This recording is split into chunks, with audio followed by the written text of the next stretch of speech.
عزیز طلباء و طالبات، السلام علیکم ورحمۃ اللہ وبرکاتہ۔ آپ تمام کا میں department of pre university education government of Karnataka کی جانب سے بصمیم قلب استقبال کرتا ہوں۔ آپ لوگوں نے 10ویں جماعت میں کامیابی حاصل کر کے کالج میں داخلہ لیا ہے۔ میں ڈاکٹر داؤد محسن ملت کالج داونگرے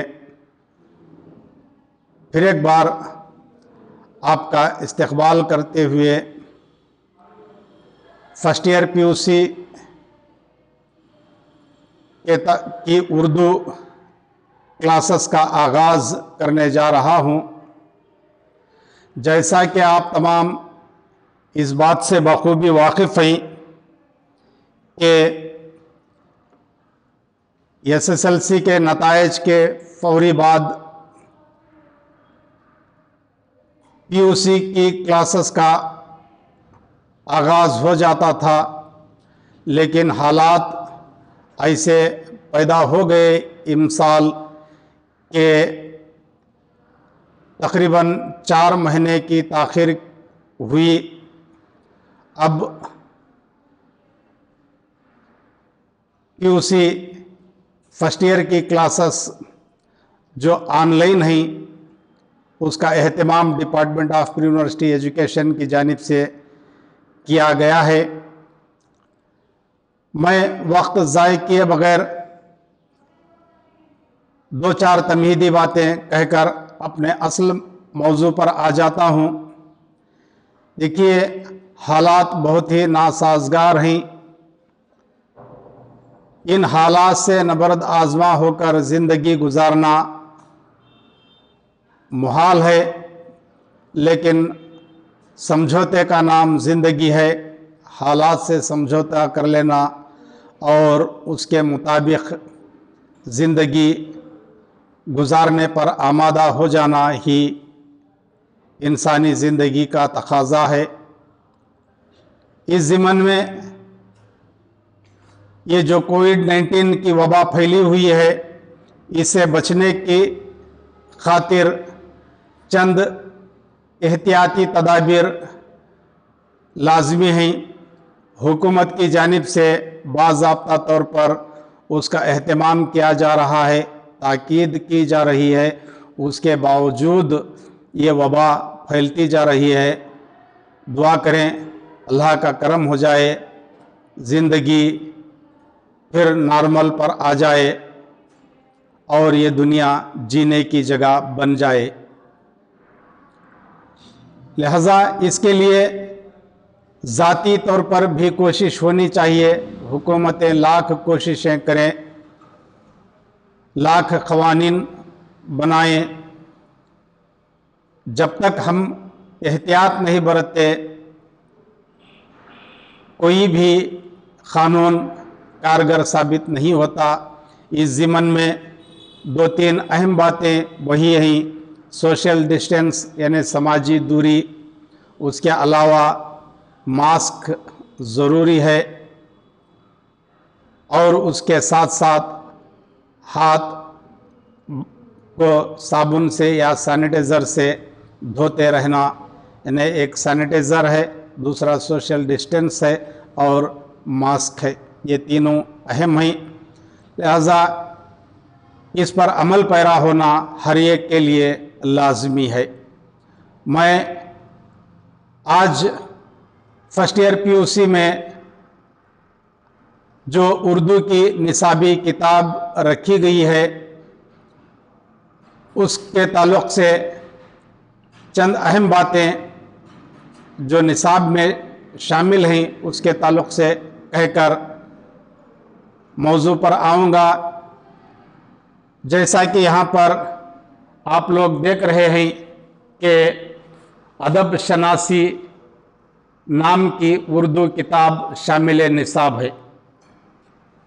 ادب شناسی شامل نصاب ہے، یہ پری یونیورسٹی سال اول کے لیے ہے۔